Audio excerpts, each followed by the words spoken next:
কালকে আমি বইয়ের জ্বালায় শাশুড়ির কাছে একটা মেসেজ দিছি বুঝছো। কি মেসেজ দিছো দোস্ত? প্রিয় শাশুড়ি আম্মা, আমি আপনার দেওয়া প্রোডাক্টের জ্বালায় অতিষ্ঠ। আপনার প্রোডাক্টের জন্মগতভাবে গোলমাল আছে, সেটা আমাকে ডেলিভারি দেওয়ার সময় জানান হয়নি। আমি পদে পদে হয়রান হয়ে যাচ্ছি। দয়া করে মাল ফেরত নিয়ে যান আর ভালো মাল দেখে পাঠান।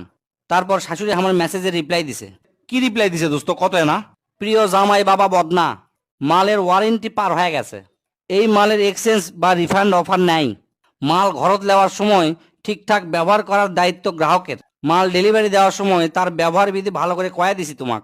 এখন আর নতুন করে কোনো প্রোডাকশনের কাজ চালু নাই। পুরাতন মেশিন সব অচল হয়ে গেছে। তাই প্রোডাক্টটা সাবধানের সাথে ব্যবহার করো। সহ্য করতে করতে অভ্যাস হয়ে গেলে ঠিক হয়ে যাবি। আমি কালকার স্বপ্নের মধ্যে ভাবিচ্ছি যত কাম বেটা ছেলের, বেটি ছেলের কোনো কাম নাই। সারাদিন বাড়িতে বসে থেকে ঘুমাই আর ঘুমাই। সেদিন আল্লাহ কাছে আমি করছি, ইয়া আল্লাহ তুমি আমাকে বেটি ছেলে বানিয়ে দাও, আর আমার বউ তুমি বেটা ছেলে বানিয়ে দাও। আমি আমার বউয়ের কাম কর্ম আর বউ স্বামীর কাম করবি। আল্লাহ করছে ঠিক আছে লে করে দিন।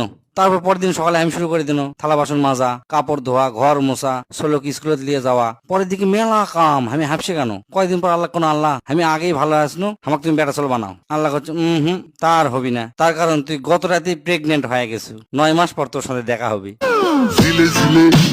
কেবল আমি সিগারেট ধরে রাস্তাতে এক পাও দিছি, তাতেই দেখি সামনে অঙ্ক সার আসে হাজির।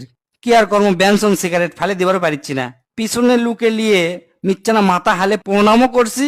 এদিক মাথা হালার কারণে পেটত চাপ পরে পিছন দিয়ে পাদও বের হয়ে গেছে। এল্লা দিকে স্যার এমন কথা কলো, আমি তো ফুললি শ্রদ্ধার সাথে গেছি। দোস্ত কি রে, কি কথা কছে?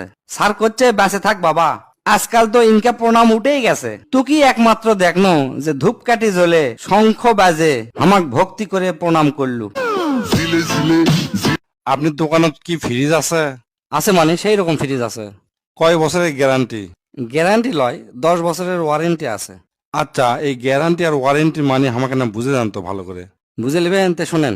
মনে করেন আপনার বইয়ের সেই অসুখ আছে, অসুখ দেখে আপনি শ্বশুর করলো কি আপনার বউ সেই রকম চিকিৎসা করে ভালো করে আবার আপনার কাছে পাঠিয়ে দিল, এটা হচ্ছে যে ওয়ারেন্টি। আর চরম অসুখ হওয়ার পর আপনি শ্বশুর মনে করলো না এই বেটিক দিয়ে আর চলবি না, সেই জন্য করলো কি বেটিক বাড়িতে নিয়ে যা শালিক পাঠিয়ে দিল আপনার কাছে, আপনি বিয়ে শাদী করে সংসার শুরু করলেন, এটা হচ্ছে গ্যারান্টি।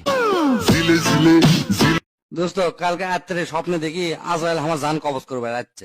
আর সেখানে করছে ওঠেন আপনি সিরিয়াল চলে যাচ্ছে, প্রথমেই আপনি জান আমি কবজ করে নিয়ে যাবো। আমি করছি কা আমি তো এখন ইয়ং, এখনো যুবক আছি, আমার লিস্টকে সামনে চলে এলো। আজরাইল করছে না আমি তো এটা কভার পারবো না। তখন আমি মনে মনে চিন্তা করলাম এই তো ঘুষ দিবি না, এখানে চা নাস্তা করাই।